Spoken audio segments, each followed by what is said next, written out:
Hello, I'm Natalie from the recruitment team and welcome to today's New Starters webinar. Firstly, we look forward to you joining us this September, and we hope this webinar will answer any questions you may have about what to expect while studying at the University of West London.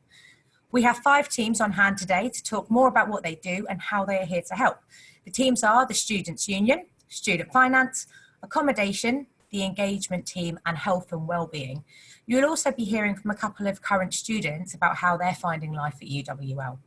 The presentation will be about an hour or so, and if you have any questions, then please just use the Q&A chat box option on your screen. We'll try and answer as many questions as possible at the end. So to start off, we're going to hear from George from the Students' Union. Hello.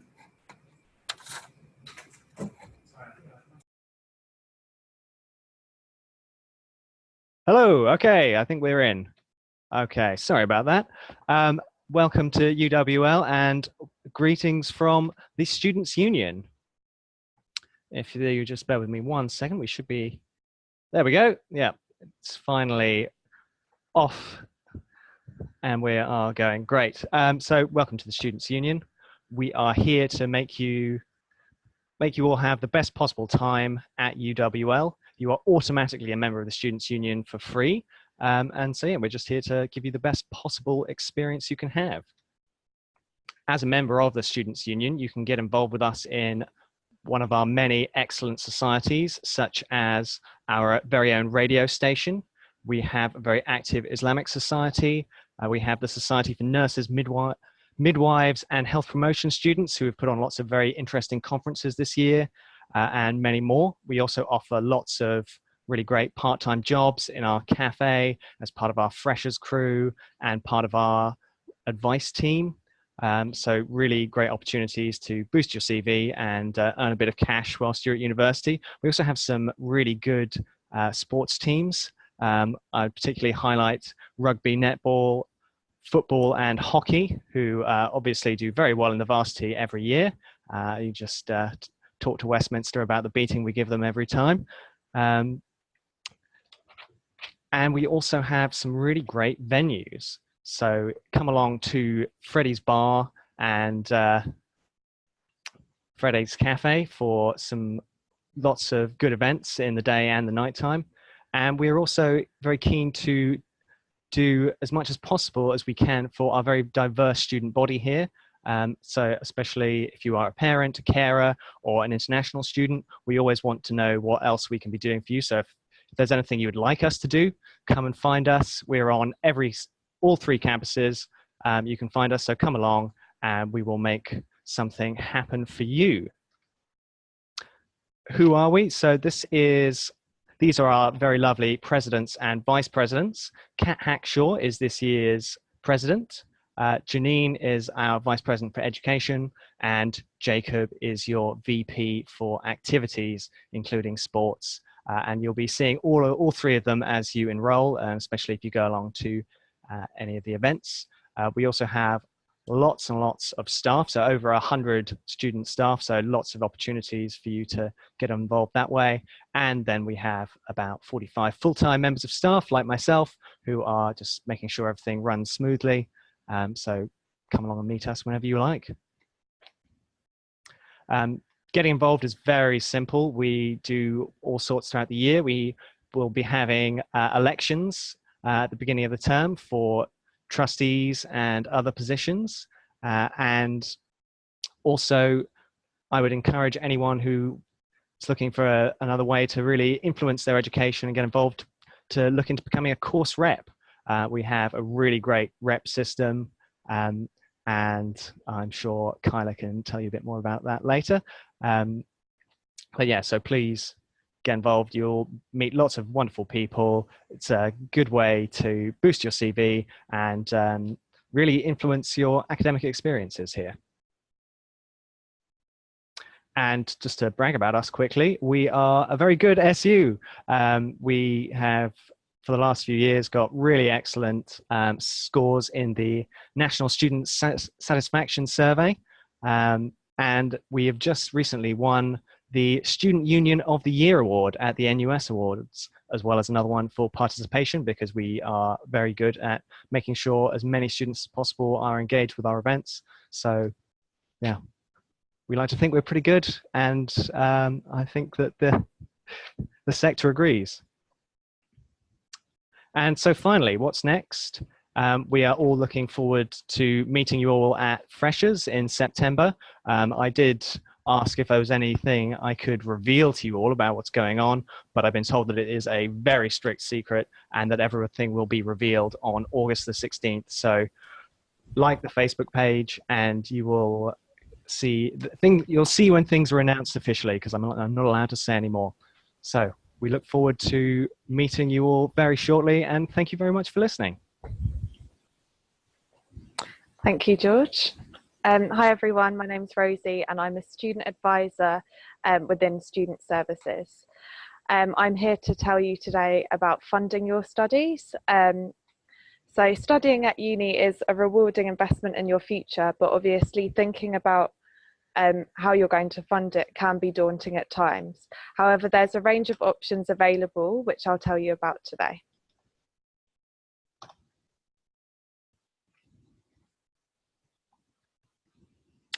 Okay, so today I'm going to be focusing on students who are home funded for fee purposes. If you are from the EU or from Wales, Scotland or Northern Ireland, my advice would be slightly different. So I would suggest if you do have any queries, you can contact us, and our contact details are on the screen now. Okay, so we are based on this street at the St Mary's Road campus. There was a photo, but it hasn't come up today, sadly. I was going to show you where we're based. But yeah, we have a drop-in session every day. So if you ever have any issues with your funding from Student Finance England or ever getting into financial difficulty as a student, you can always come and see us at the drop-in or book an appointment. So from Student Finance England, you can apply for a tuition fee loan to cover the cost of the course, a maintenance loan for living costs, and there are also supplementary grants available if you meet certain eligibility criteria. So you can borrow up to £9,250 a year for tuition fees. This is paid directly to the university, so you don't actually see this money at all. Once you have applied for your funding, and I'm aware some of you have probably already applied and got your funding approved, which is great, you will receive a notification entitlement letter from Student Finance England. You will need to bring this with you when you enrol to show that your funding has been approved. The tuition fee loan does not need to be repaid until you have finished your course and are earning over £25,000 a year. So the maintenance loan, as I mentioned earlier, is for living costs, but the amount that you get depends on a number of factors. So it depends on where you study. So for example, our students at our Reading campus will receive a lower amount than students at our London campus. It also depends on whether you're living with your parents or living away from your parents in private accommodation or student accommodation. It's also subject to household income, so your parents will have to provide their household income details, and therefore you might be receiving a different amount for your maintenance loan to your other friends at university. Similar to the tuition fee loan, it's repayable once you've completed your course and you're earning over £25,000 a year. So the supplementary grants that are available are the Adult Dependents Grant, if you have any adult dependents, the Parents Learning Allowance, if you're from a low income and have child dependents, and the Childcare Grant, if you send your children to Ofsted accredited childcare. You can also get the Disabled Students Allowance, but I'm not going to talk about that today because my colleague Sam will be giving you some more information about that later. So the deadline to apply for your funding has already passed. However, you can still apply. The only thing is, if you apply now, you may not have your funding in place at enrolment. That's absolutely fine though. We do still allow students to enrol without their entitlement letter. And if you do need any support with the application, please get in contact with us and we can help you.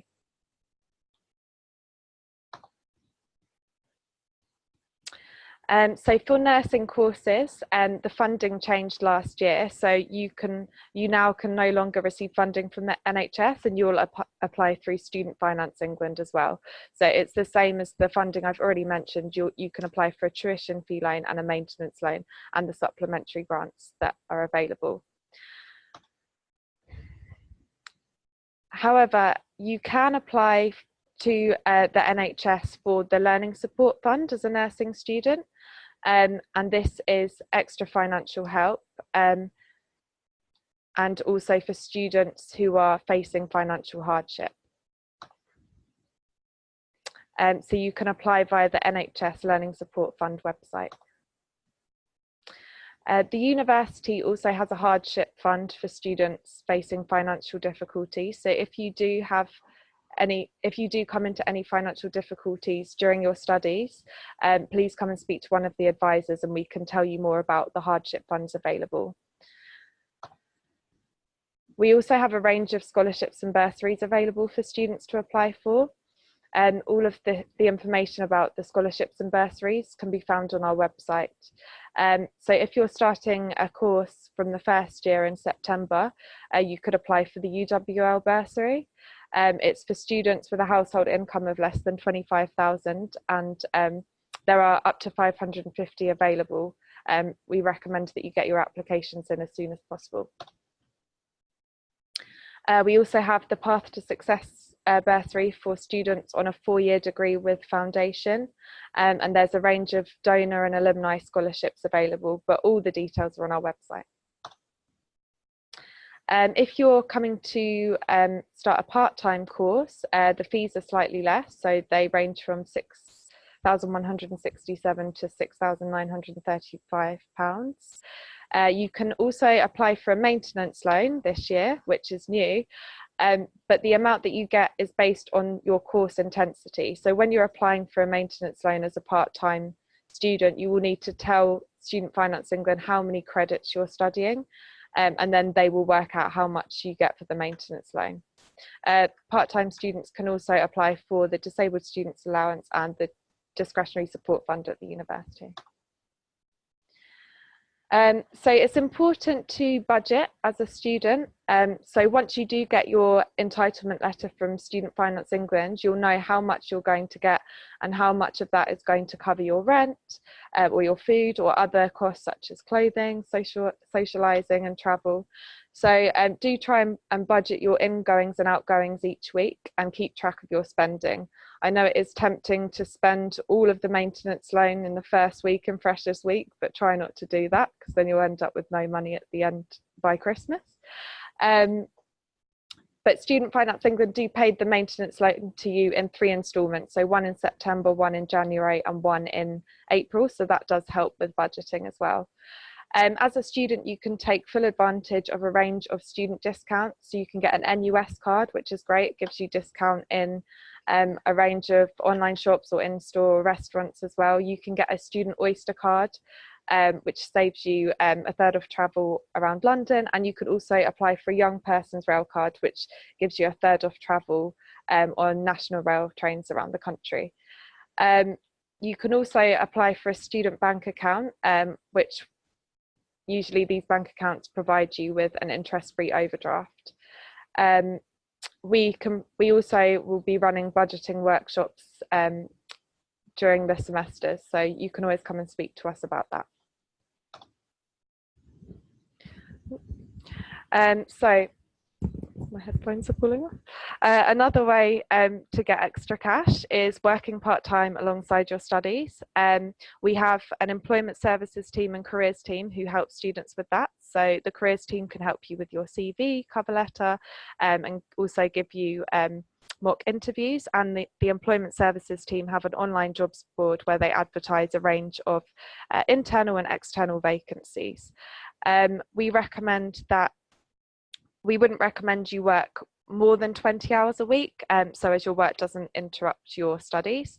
But obviously in the vacation time, you can work full time.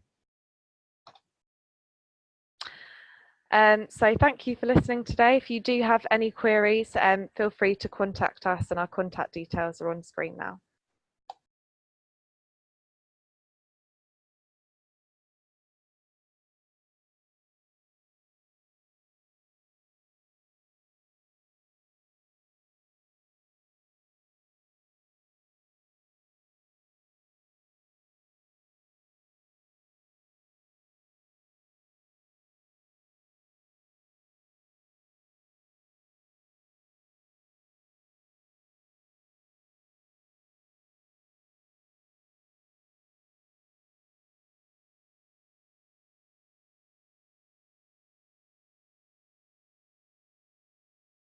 Sorry.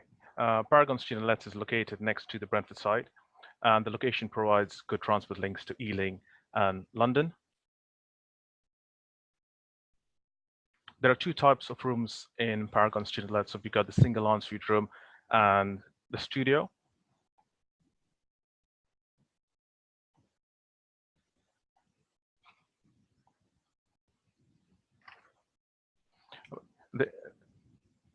The application process for moving into Paragon Student Lets is really easy. So what you need to do is log into the UWL website.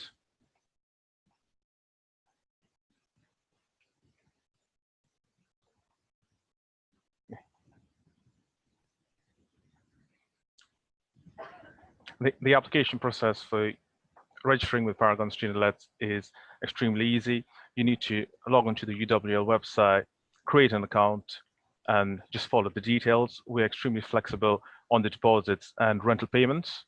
We have extended the deposit payment until the 21st of September. However, you're still allowed to move in on the 8th of September. We also offer flexible rent payments to help you secure accommodation. What I'm going to do is talk about the intake weekend. So the intake weekend is going to take place on the 8th and 9th of September. Paragon Student Lets, the housing provider, will email all students with arrival information. There'll be refreshments on site because we understand a lot of students will come from various places.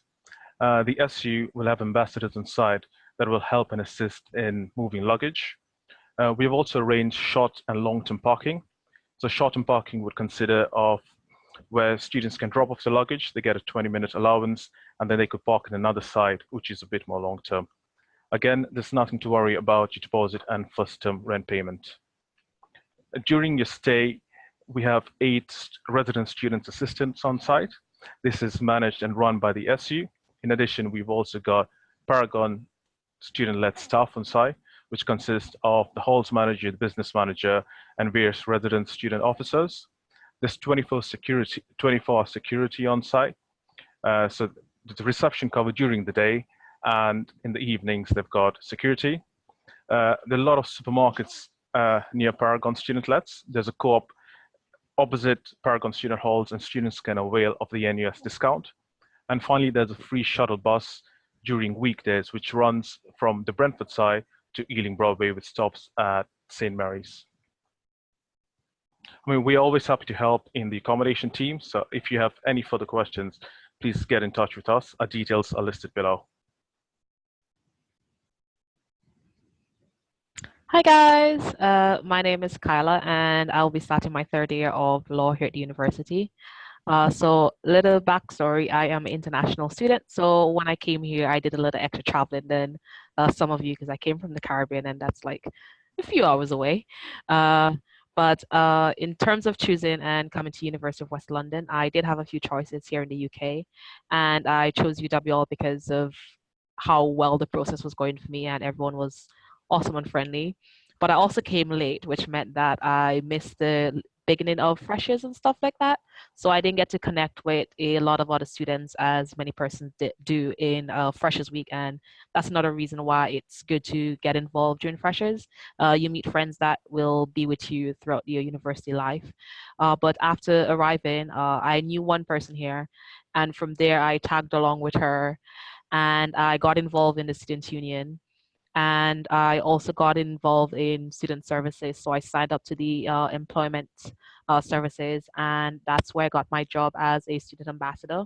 And I work part-time for the university at different events, in the office work, tutoring in primary schools. There's a range of work that I do as a student ambassador, but it's a lot of fun. I've met a lot of friends because they're not just colleagues, but they're friends. I've met a lot of friends through being an ambassador, and some of whom have graduated this year. So that's a little bit sad.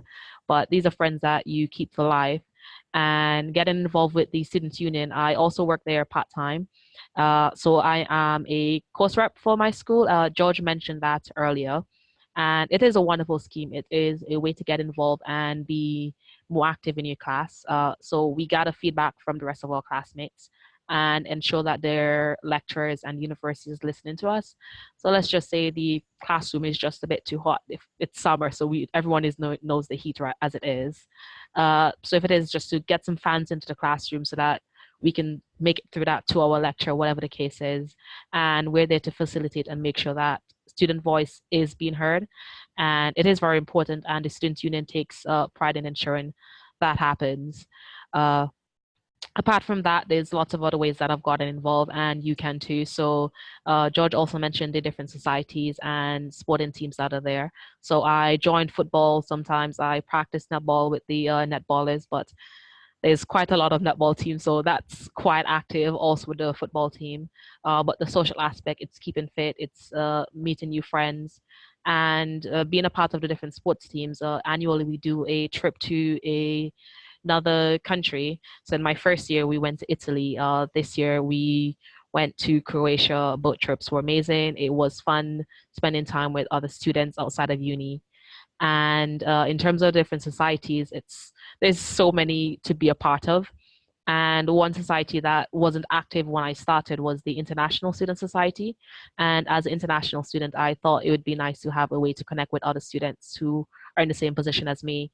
And so we are relaunching the International Student Society come this September.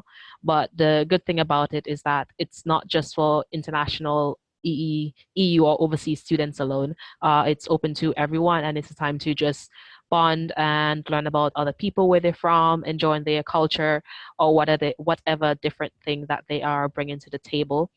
And so get involved any way that you can. If there isn't a society that exists and you want that to be there, the student union supports you a lot in getting that off the ground. So go for it. There's so many options, and if there isn't one for you, go ahead and ask the student union. They'll definitely support you in getting that off the ground.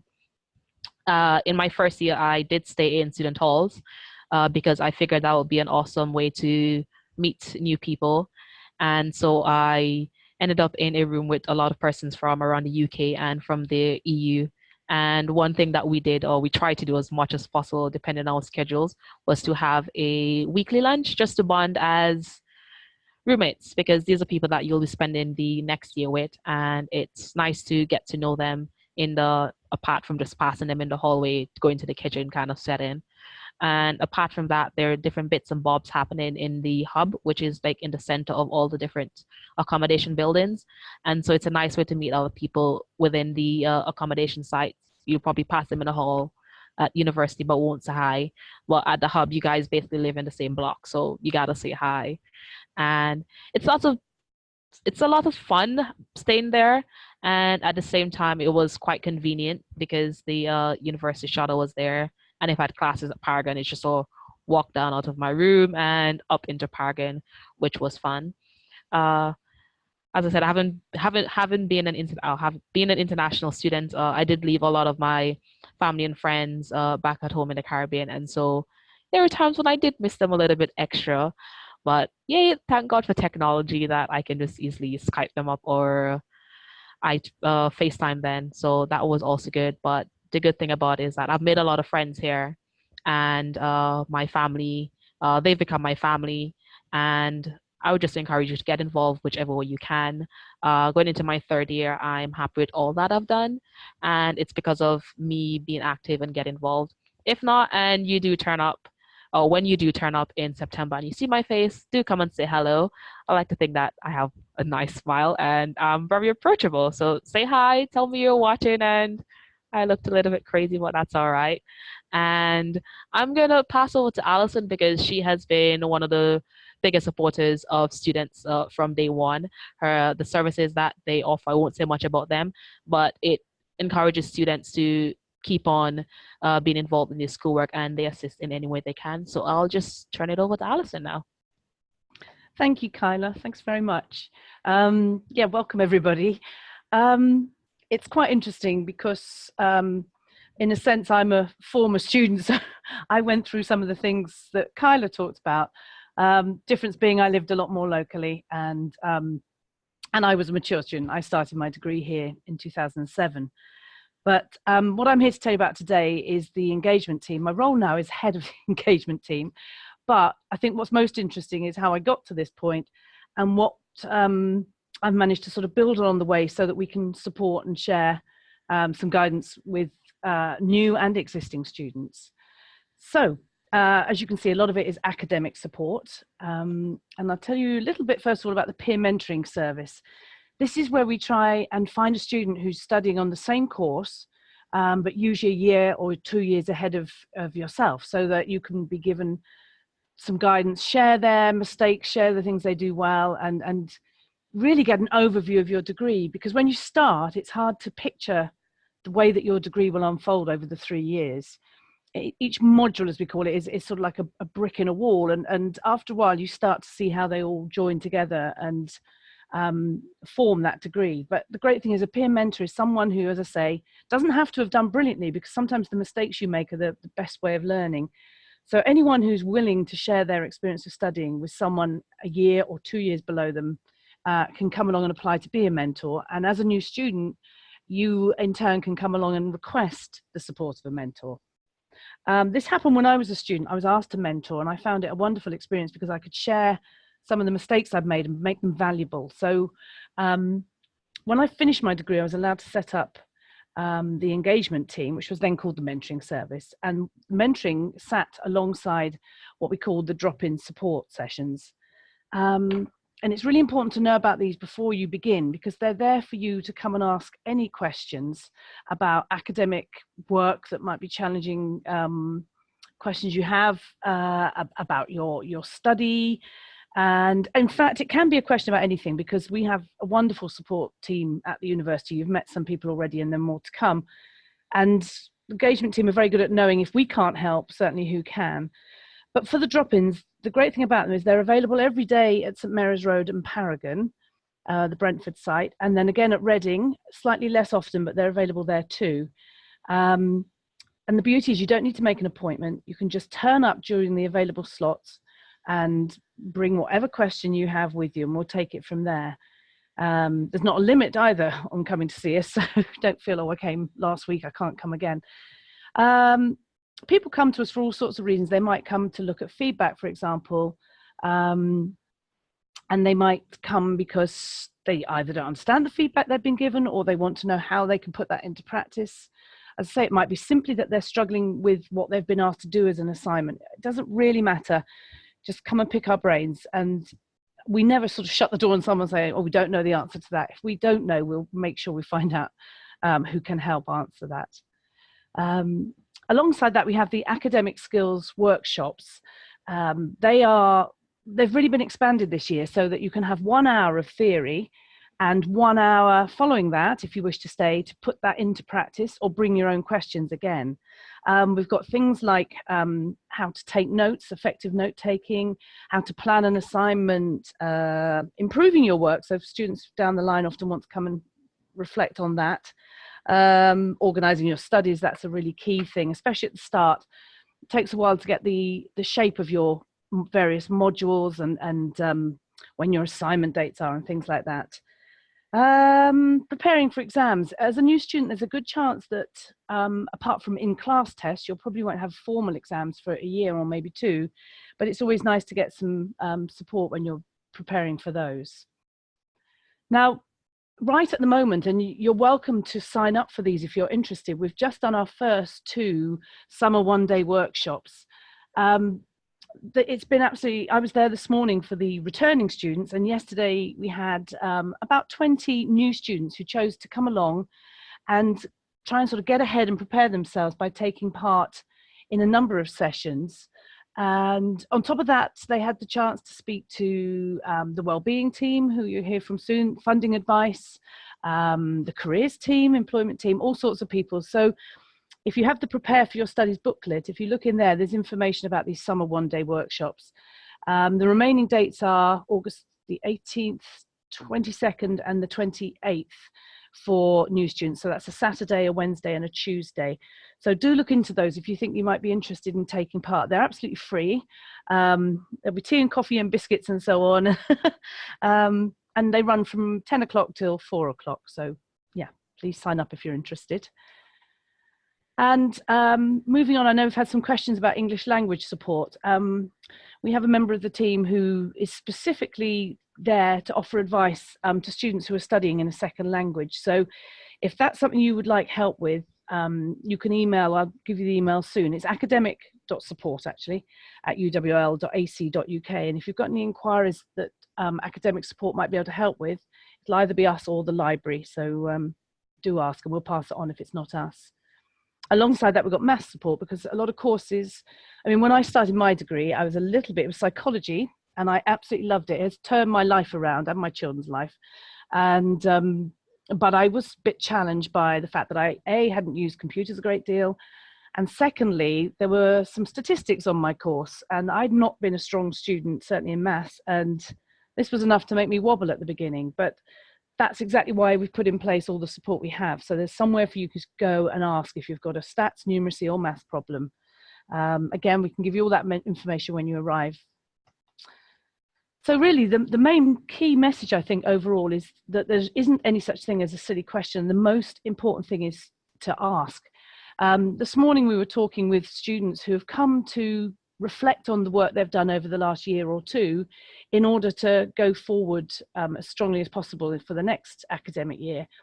And we started talking to those students, what would you say to yourself if you could rewind back to the start? And one of them was to say, do ask for help. She admitted that she found it really hard. She thought it might be seen as a sign of weakness.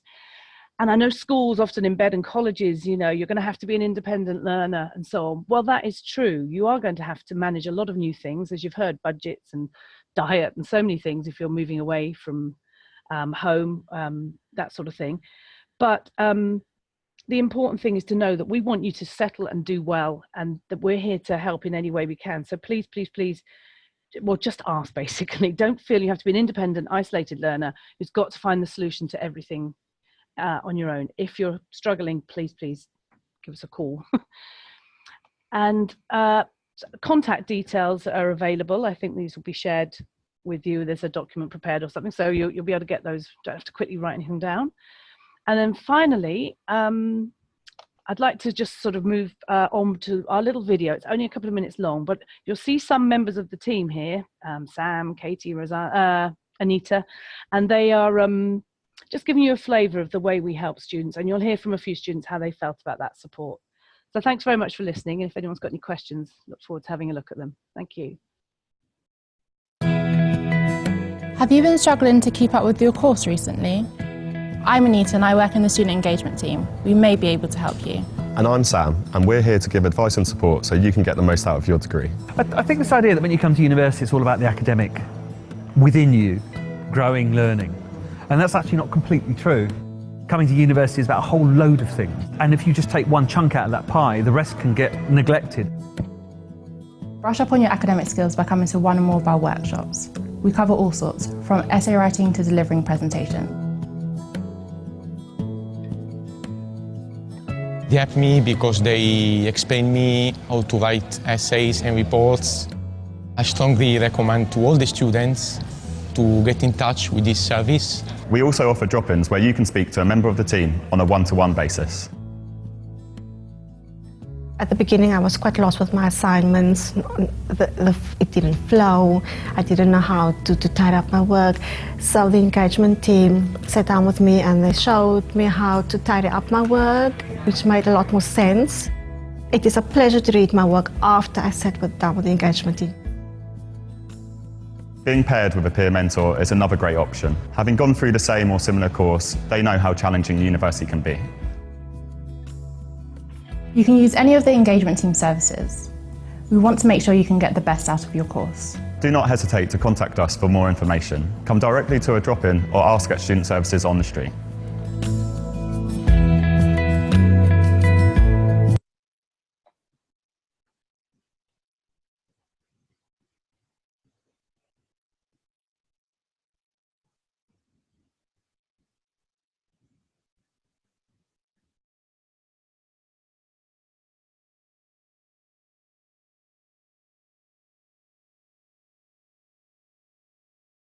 Okay, hi everybody. My name's Sam and I'm from the Wellbeing team. So the Wellbeing team sits within Student Services and also consists of the Faith Service and the Counselling Service. But I'm here today to give you a bit of an introduction to the disability and mental health support that is available at the University of West London.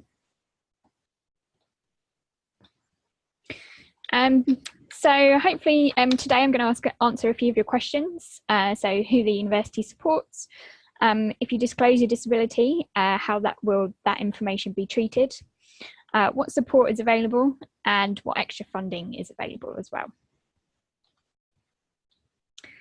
So first of all, the University of West London is committed to ensuring that disabled students have equal access to their chosen course and their facilities at the university. The university is dedicated to breaking down barriers and creating an inclusive learning and teaching environment. So, for example, some of those barriers might be physical or communication barriers, attitudes, policies and procedures. So they could be a variety of barriers that disabled students could face. The university recognises the social model of disability, whereby the individual is understood to be disadvantaged not by their disability, but by these barriers created by the way society, by extension, the university is organised. And therefore, the university, and specifically the Wellbeing team, looks at ways of how we can remove these barriers.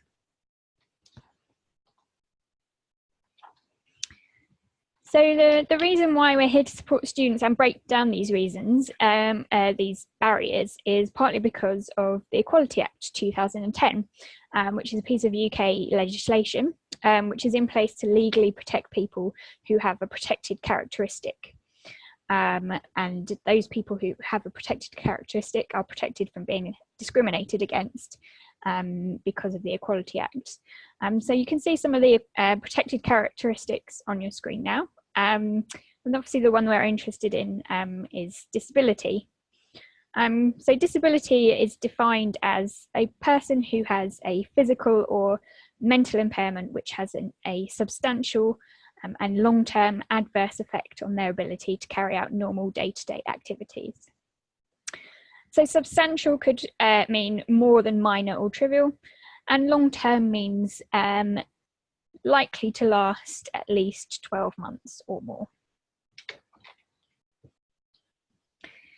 So you're not obliged to disclose your disability when you start at university. It's totally up to you. It's quite a personal decision. But you do have multiple opportunities for you to disclose your disability. So you can start by disclosing right at the very beginning through your UCAS form. But you can then disclose your disability during enrolment or registration or any point during your course at university.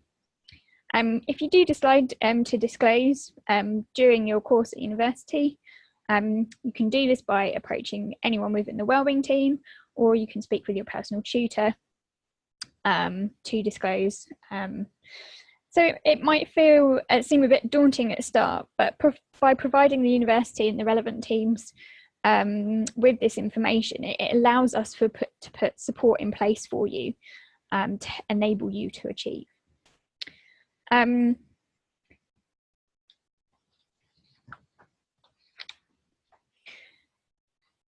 So when you do disclose your disability to the university, all of that information is kept confidential.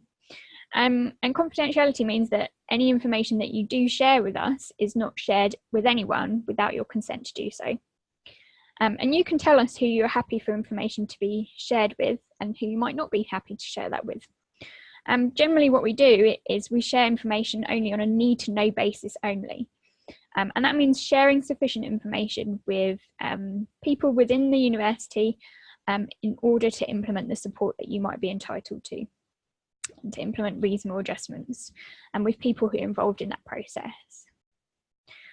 So as I said, you've got the choice to give a different level of consent. So you can give full disclosure, full consent. Even then, as I said, we'll still share it on a need-to-know basis only. But if you want to restrict that consent, you can do that too. But if you do give restricted consent, that may have an effect on the type of support that you can receive. In very exceptional circumstances, we may need to break consent, but that may only occur in situations where there is an immediate risk of harm to yourself or others. So who do we support at the university? Well, as I mentioned earlier, when talking about the Equality Act, any student who has a condition that might meet the definition of disability. So that might include students with specific learning difficulties, mental health difficulties, long-term medical conditions, sensory impairments, mobility or physical impairments, and autistic spectrum conditions. So in order to access support, you'll need to register with the Disability and Mental Health team. We have a registration form that we'll ask you to fill out, and then we ask you to provide us with some medical evidence. Now, medical evidence could be a letter from your GP or medical practitioner, just detailing your condition and how it might affect you. And if you've got a specific learning difficulty, we will accept diagnostic assessments. Generally, we accept those that have done after your 16th birthday, which have been carried out by a specialist teacher with a clear diagnosis. And we can advise you on medical evidence and what might be appropriate. So once you register with the Disability and Mental Health team, you'll be invited in to meet with an advisor on a one-to-one basis in a confidential setting. And you'll be offered an individual support plan, which will include the support and reasonable adjustments that the university can put in place for you whilst you're on your course. So generally the support and those reasonable adjustments can cover things in the learning and teaching environment, any communication strategies, library support that can be offered, any exam adjustments, facilities and equipment that you may need, and we can also discuss support if you're on a placement. These individual support plans are then shared with those people on a need-to-know basis who might be involved in implementing that support. So we generally then send them to your course leader, who will forward them on to anyone who's teaching you.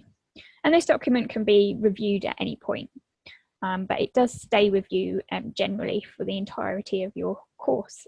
You only need to come back and renew it if you want to review it. So there is a lot of support and reasonable adjustments available at the university, and they're really tailored towards your specific needs in line with what your disability is. But some examples of reasonable adjustments could be things like early access to course handouts and PowerPoint slides via our virtual learning environment, which is Blackboard. It could be permission to audio record your lectures. It could be something like a cover sheet if you have a specific learning difficulty, so you're not penalised for any spelling or grammatical errors. It might be some certain advice about a particular communication style that's suitable for you. It could be things like exam adjustments, so if you need extra time in exam or a different location to sit them.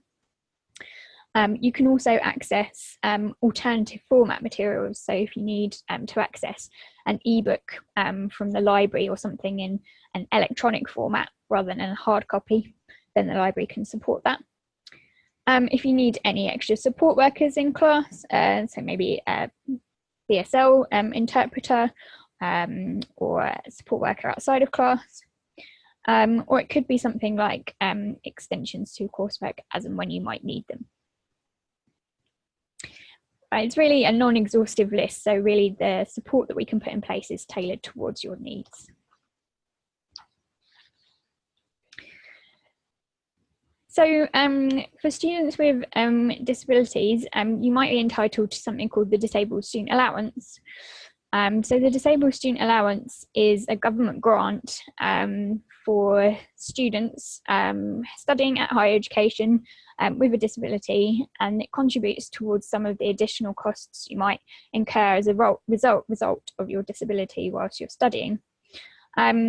It's money that goes directly towards support, so it's not any money that you'll directly will receive.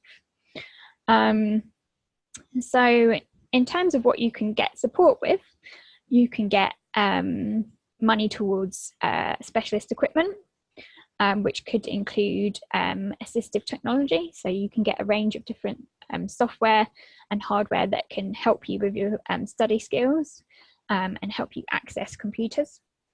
You can get support with non-medical helpers. So if you have dyslexia and you need an extra study skills support tutor, or if you have a mental health condition and you might need some extra support from a specialist mentor, then you can get support with that.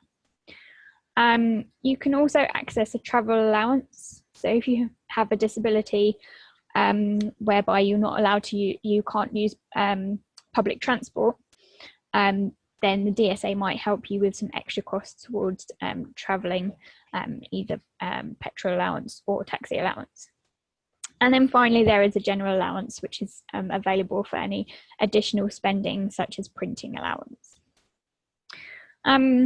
So general eligibility is that you must have a diagnosed disability or long-term condition or a specific learning difficulty.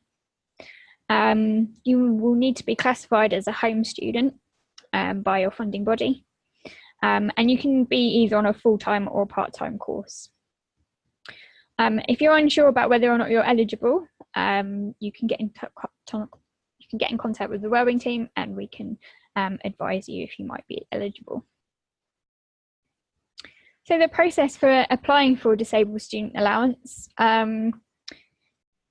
You can apply for Disabled Student Allowance at the same time as you're applying for your other finance, but you can also do it separately if you haven't applied for that for DSA already. So you'll need to complete an application form and then submit this to Student Finance England or your funding body with appropriate medical evidence. This year you can actually do that online, but you can still complete the paper copies and send it off in the post as well. So once you've applied, your funding body will send you a letter to confirm that you're eligible to receive DSAs, and they will invite you to arrange a needs assessment. Now, a needs assessment is an informal meeting with a DSA assessor, and it's a very informal chat with an assessor and just talking about your disability, how it might impact upon your studies, and what support you might need. So they'll talk to you about everything that you might be entitled to with DSA funding. They might show you some demonstrations of the assistive technology that you might be entitled to. And then from that needs assessment, they will write up a report, which you'll get a copy of, and the university will get a copy of as well. And then they will send that report back to the funding body, who will approve it and send out a final letter of entitlement to you, detailing exactly what you're entitled to in terms of funding, and how to go about setting up your support and ordering any equipment that they've recommended. And then finally, you can then set up your support.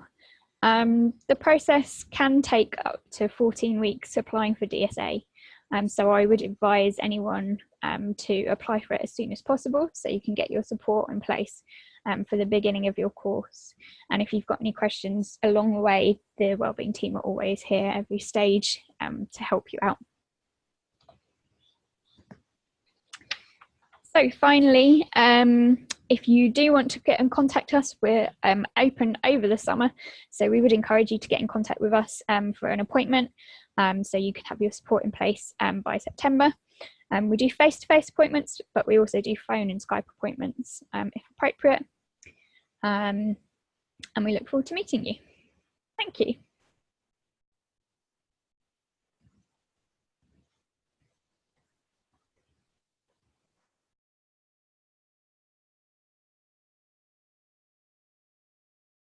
Hello, everyone. My name is Mohammed. I'm a student that just graduated literally 2 weeks ago.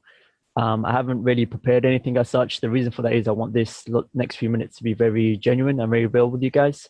And I think that's really good to get the experience from a student's perspective, rather than someone that went to university quite some time ago or someone that's looking to just come to university. So I'll start from how I started off coming to university. I never wanted to come to university. Literally from 16, 17, 18, never wanted to come to university. It was actually at the age of 21. I looked to come to university, and even that I got pushed into coming to university. Literally to the very last week of enrolling to university, I was arguing with my family. But I think they saw something in me and they kind of pushed me towards university. And no word of a lie, I think is one of the best decisions I made. So imagine I'm someone that never wanted to come to university, and now I'm someone that would actually recommend it to students. I technically came in as a mature student because I was at 21 or over, but I was quite a young, mature student. But coming in as a mature student, I think it helped me a lot because I had dealt with customer service previously. I was working for quite some years, and I was very fortunate. I earned a lot of money during that period. And that's one of the reasons that I never wanted to come to university. And by earning so much, it also helped me pay the fees as well when I came to university. And as we've mentioned for my colleagues, I think budgeting, funding is very important when you come to university. I done law with foundation. So instead of a normal 3-year course, my course was a 4-year course because I needed to do a foundation year before starting my first year of university. Now, during that time, I was still spending money as though I was still working full time, but I was actually working part time, just over 20 hours per week, which I could handle that foundation year. And what I realized was I'm spending so much money that it's going to get more difficult in the long run because I had to plan how I was going to spread the money across the several years. So I started to hold back in terms of spending money. I was still able to go out and so forth, but it is very important that you're able to manage yourself in terms of spending, manage yourself in terms of spending your time with your family as well as your academic side. Make sure you got your assignments done at the right time. So I think that's very important. So when I actually came to university, it was very interesting. Again, I'm someone that never wanted to come to university, but I think what I've learned here is you need to maximize every opportunity that's given to you. And if you don't actually go for an opportunity, it's not actually an opportunity. So I took that mentality. For the first 6 months, I was very quiet. I just came in, left university. And then after the 6 months, I was like, you know what, I'm going to be here for the next 3 to 4 years. I might as well maximize it and do as much as I can during this period whilst I'm at the university. And what I done was I joined a society. I became the treasurer of a society. I started working as a student ambassador. So that's someone that represents the university. Kyla mentioned it earlier. So you're getting paid to work. You learn a lot about the university. You learn about other universities as well. You learn how the university operates. You help other students come into university. And at the same time, you give your experience to other students too, and you can guide them at the same time. So I was a student ambassador, and that helped me a lot. In my first year, I think this is really important. I was someone that went to A-levels and I came out with 3 U's and an E. So I wasn't academically focused, but when I came to university, that kind of changed and I became a little bit more focused. In my first year, I managed to get awarded by the second best student in law. And I continued with that kind of a focus in my second and third year, and I ended up getting really good grades. And during my course as well, I also became a course rep. So from there, you liaise with your lecturers, with your other peers, and you discuss any concerns that you may have. You provide any solutions. For example, there was a period where we had assessments very close to one another. As a course rep, you're able to speak to the module leaders, and eventually you can actually get them to adjust the assessment periods if they're able to do it. And generally it is kind of flexible. I also, within the society I was a treasurer who handles the funds of the society. A few years later, I ended up becoming the president of the society. And again, these are very little things, but these things made my university experience very different. Now, if you don't want to be in a position as such within a society, definitely join as a member of the society. You can do this at Freshers Fair and when you come into university. So if you come later, you'll have the ability to sign into a society too. But it gives you more than just coming into university for just to study. I guess everyone's got their own responsibilities outside of university, but if you do have time, definitely go to some of the events. So I was part of the Islamic Society. We set up lots of events, lots of socials as well.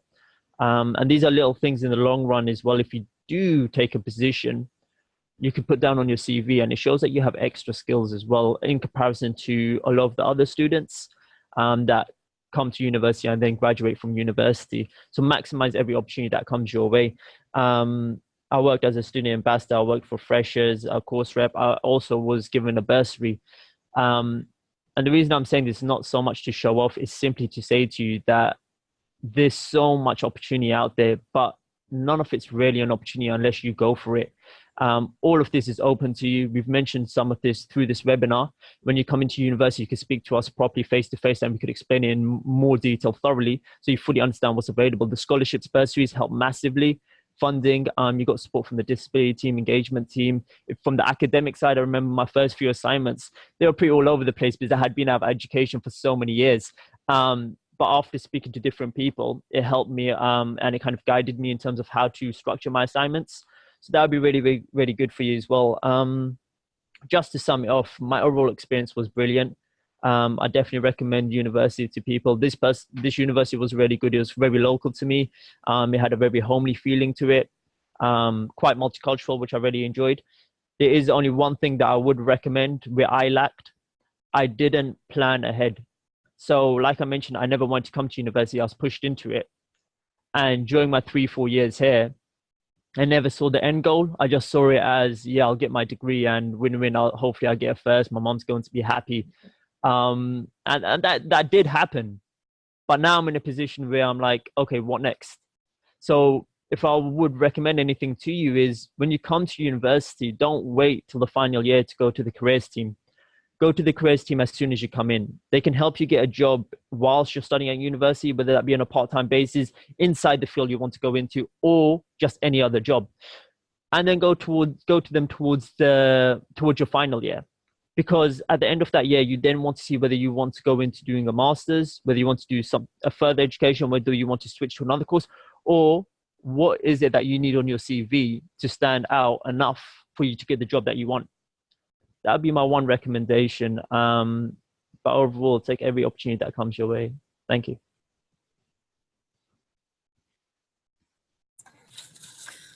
Thank you for joining us today. We've answered some of your questions in the chat. If you do have any more questions, please do just ping them over to us now and we'll stick around for a little while. But thank you so much for coming along today. All links and all emails that we've mentioned today are going to be on www.uwl.ac.uk/new starters. So if you want any of those links, please do just go on there. And that's all from all of us. Thank you so much. We look forward to meeting you in September. Have an excellent summer. Any questions, please do just contact us. And thank you.